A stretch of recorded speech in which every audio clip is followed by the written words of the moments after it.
Welcome back, everybody, to another deep dive. This time we're diving headfirst into Aristotle's Metaphysics, Oh, yeah. specifically Book 10, Okay.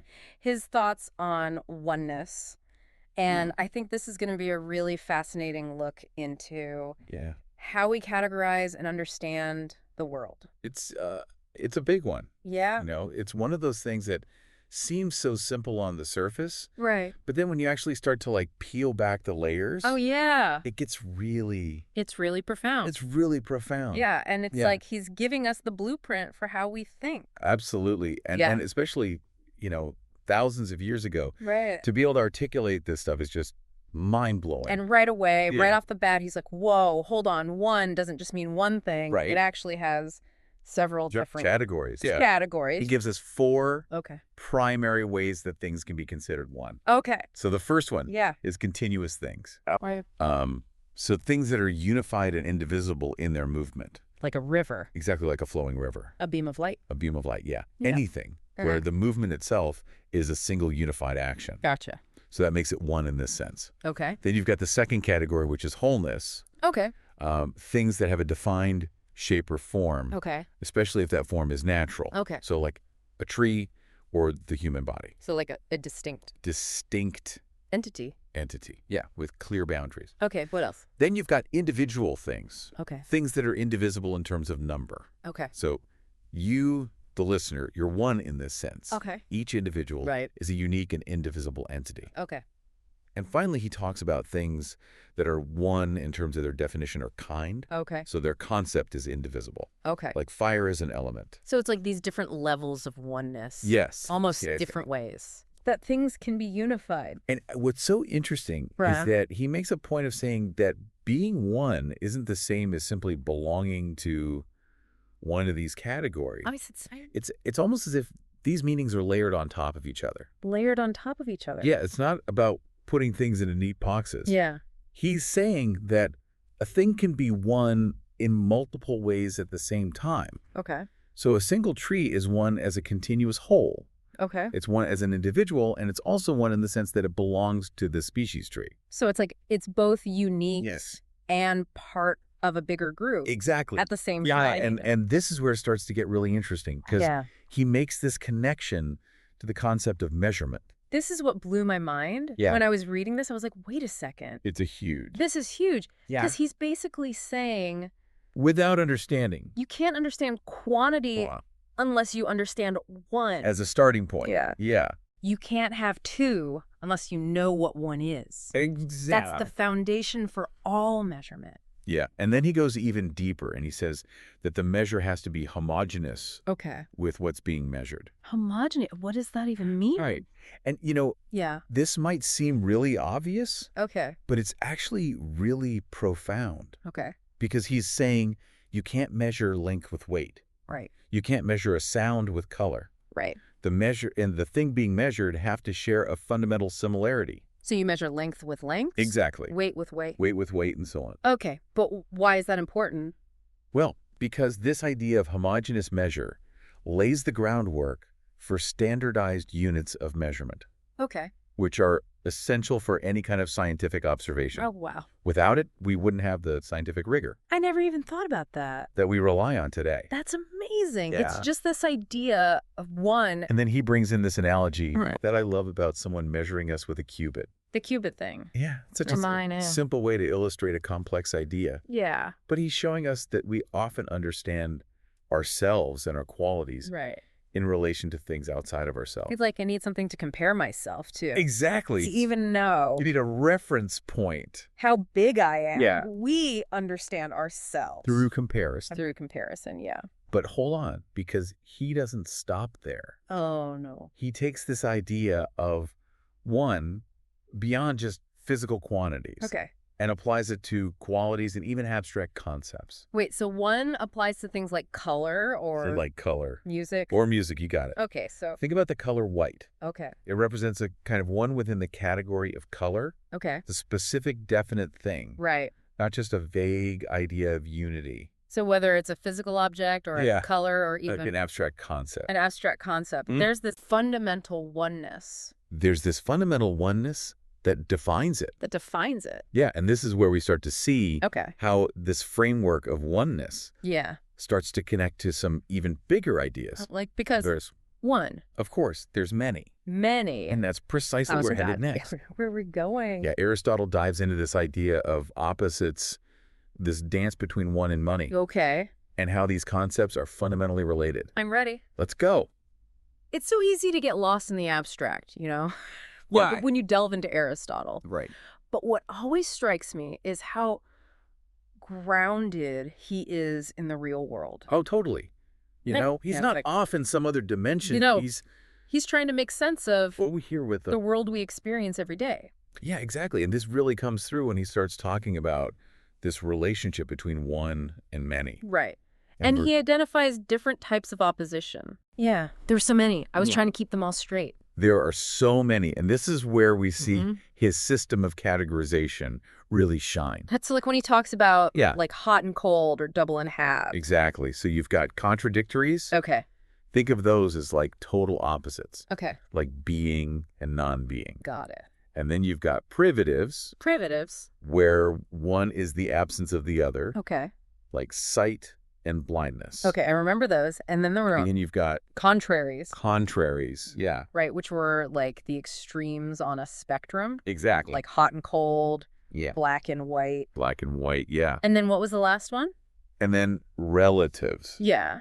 which Yeah. are defined in relation to each other, Okay. like double and half. Okay. So where do one and many fit into all this? Right. Because they seem like they're like the ultimate opposites. Well, he says they're primarily relative opposites. Yeah. Measure and measurable. Okay. They define each other. They exist in relation to each other. Right. You can't have many without. You can have many without the concept of one Right. Exactly. to measure that plurality. Exactly.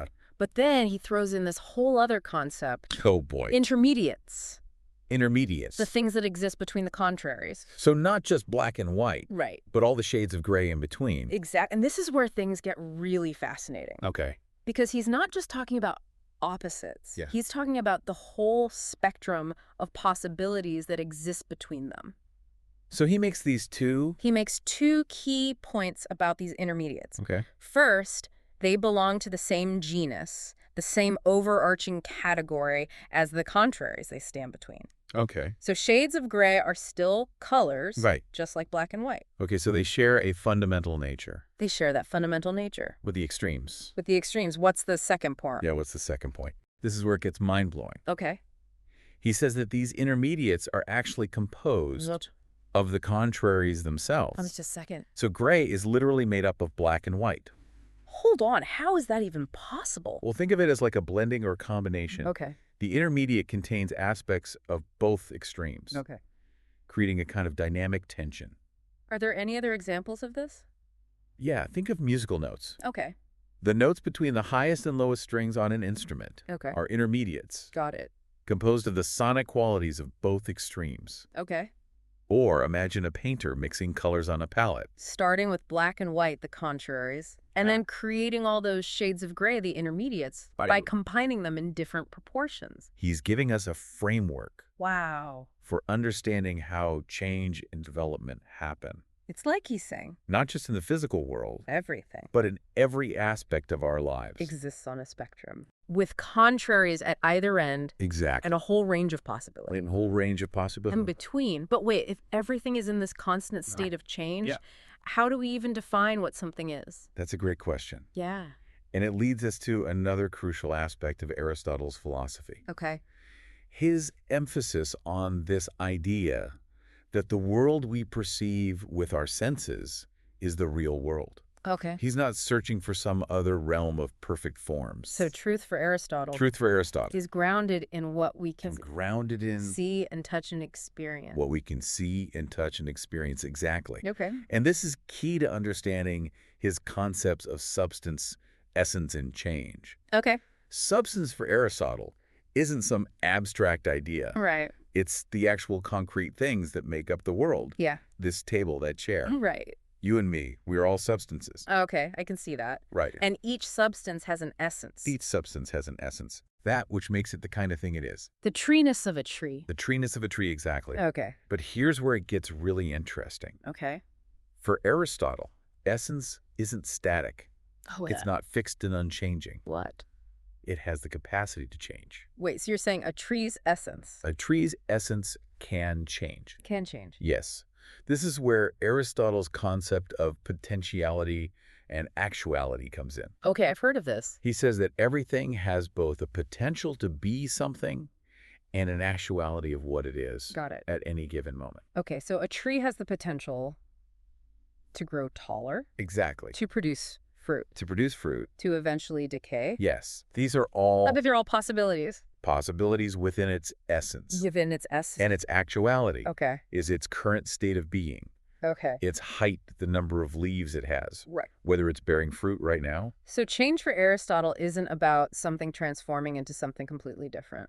It's about a substance realizing its inherent It's about a substance realizing its inherent potential. potential. Yes, it's like a seed becoming a tree. Right. It's not a sudden switch. It's not a sudden switch. It's the gradual unfolding of what was always there, Exactly. waiting to be expressed. You got it, and this ties back Wow. to his concept of oneness. Okay. Because for Aristotle, the unity of a substance, its oneness, isn't separate from its potentialities and actualities. Okay. They're all part of the same package. So the oneness of the tree isn't just its current state, but also its capacity for growth, for change, for becoming something more than what it is right now. That's a brilliant way to put it. Wow. It's like he's saying that to truly understand something, we need to see not just what it is now, Yeah. but also what it has the potential to become. This is really making me think about how we view ourselves and the world around us. Yeah. If change is built into the very fabric of being, then we're all in a constant state of flux, Yes. of becoming. Of becoming. And this connects to that famous quote of Aristotle's, Oh, yeah. all men by nature desire to know. He saw this drive for knowledge, Right. for understanding as a fundamental part of our essence as human beings. So this deep dive into Aristotle isn't just about understanding some ancient philosopher's ideas. Right. It's about understanding It's about understanding what it means to be human. what it means to be human. Yeah. To be alive in a world To be alive that's constant. in a world that's constantly changing and evolving. Changing and evolving, that's such a powerful insight. This is blowing my mind wide open. I know what you mean. I feel like I need a moment to process all this. It's a lot to take in, Yeah. but it's so rewarding. We've covered so much ground already. I know. From the different categories of one Yeah. to the complexities of change and the human desire for knowledge. Right. But We're not done yet. we're not done yet. Aristotle takes this even further, Oh, boy. exploring the ethical and political Okay. dimensions of his philosophy. All right, so And that's where we'll pick up in Okay, part 3. where we're going next. Get ready to explore Aristotle's vision of the good life Okay. and what it means to create a just and flourishing society. All right, so we're back and we're ready to Dive into the last part of Aristotle's metaphysics. And Yeah. we've been talking about the building blocks of reality, Right. the nuances of change, the human thirst for knowledge. The big questions. But now we're going to see how these ideas extend Yeah. beyond metaphysics. It's remarkable how he connects these seemingly disparate areas. You know, he shows us that his ideas about oneness, Right. essence, and change have profound implications for how we live our lives and Yeah. how we organize our societies. So it's like understanding the nature of reality Yeah. is essential for understanding. Is essential for understanding For the good life. how to live a good life. Exactly. And this is where his concept of teleology comes into play, yes. which I Big word. was a little intimidated by at first. Yeah. But Like basically, a simple idea. he believed that everything in the universe has a purpose. Right. A final end or goal towards which it strives. An ultimate aim. Yeah. This ultimate aim, and he called it telos. Telos. So it's not just that things change, Right. but they change, And change in a purposeful way. in a purposeful way, Yeah, directed towards some ultimate goal. which is a pretty radical idea. It is a pretty radical idea. Yeah, when you think about it. Like everything. And for human beings, he argued that our telos is eudaimonia, Eudaimonia. often translated as happiness or flourishing, Okay. but it's not the kind of happiness we might think of today. So not just like feeling good. No, not just Yeah. feeling good, having fun. Okay. Aristotle believed that eudaimonia Right. is a state of living in accordance with reason and virtue. Okay. It's about using our rational faculties Okay. to develop good habits and live a life of excellence. So living a good life is about cultivating virtue, Yes. and living in a way that fulfills That fulfills our potential? our potential as rational beings. Precisely. Okay, and he saw virtue. He saw virtue as a kind of golden mean between extremes. The golden mean? Yeah. Okay. So, for example, courage Okay. is the mean between recklessness and cowardice. Okay. Generosity is the mean between extravagance and stinginess. It's like finding that balance point, Finding that balance point, that sweet spot that sweet spot in our character in our character and actions. and actions. But how do we know what that golden mean is? Well, that's where practical wisdom comes in. Practical wisdom. Okay. Aristotle believed that developing virtue Right? is a lifelong process of learning and practice, Okay. and that it requires careful observation, Okay. reflection, and guidance from those who are wiser than ourselves. So we need to be constantly learning and growing, Constantly learning and growing, both intellectually both intellectually and morally. and morally, absolutely. But we can achieve. And he also emphasized that we can't achieve eudaimonia in isolation. Right. He saw human beings as inherently social creatures Okay. who can only truly flourish within a community. So the good life isn't just about It's not just about individual achievement. individual achievement. It's about being part of something larger Okay. than ourselves. And this is where his political philosophy comes into play. Exactly. He argued that the purpose of the state The purpose of the state is to create the conditions that allow citizens to flourish, So the ideal state is one that promotes promotes the well-being the well-being of all its citizens. of all of its citizens, helping them to achieve eudaimonia. That's a pretty ambitious goal. It is a pretty ambitious goal. And he believed that this could best be achieved He believed that this could best be achieved. through a system of constitutional government. Yes, where power is shared and balanced between different branches. So he didn't like... He was critical of both tyranny and pure democracy, Okay. believing that they lead to instability and injustice. So he's advocating for a system of government that's designed to promote both individual flourishing and social harmony. Exactly. His vision of the ideal state has inspired countless thinkers and political leaders Right. throughout history. Of course. Of course, his ideas are complex and open to interpretation. Right. And he was writing in a very different... And it's important to remember Right. that he was writing in a very different time and context than our own. Right. So we can't just So we can't just take his ideas take his ideas and apply them directly to our own society. and apply them directly to our own society. But we can still learn from them. We can still learn from them. So Absolutely. as we're wrapping up this deep dive, Yeah, I'm really struck by the enduring power of Aristotle's thought. me too. You know, he was grappling with some of the most fundamental questions Yeah, the biggest question about existence and knowledge and about what it means to be human. the human condition, and his answers continue to resonate with us today. His work reminds us that true knowledge isn't just about accumulating facts. Right. It's about engaging with big ideas, Right. challenging our assumptions, Yeah. expanding our understanding of ourselves and the world. It's about asking those big why questions The big why question. and being willing to wrestle And being willing to wrestle with those complex answers. with those complex answers, yeah. And perhaps the most valuable takeaway Yeah, from this deep dive from this deep dive. is a renewed sense of curiosity, a desire to keep exploring these questions and pushing the boundaries of our understanding. Absolutely. And on that note, we'll leave you with one final thought to ponder. Okay, hit us with it.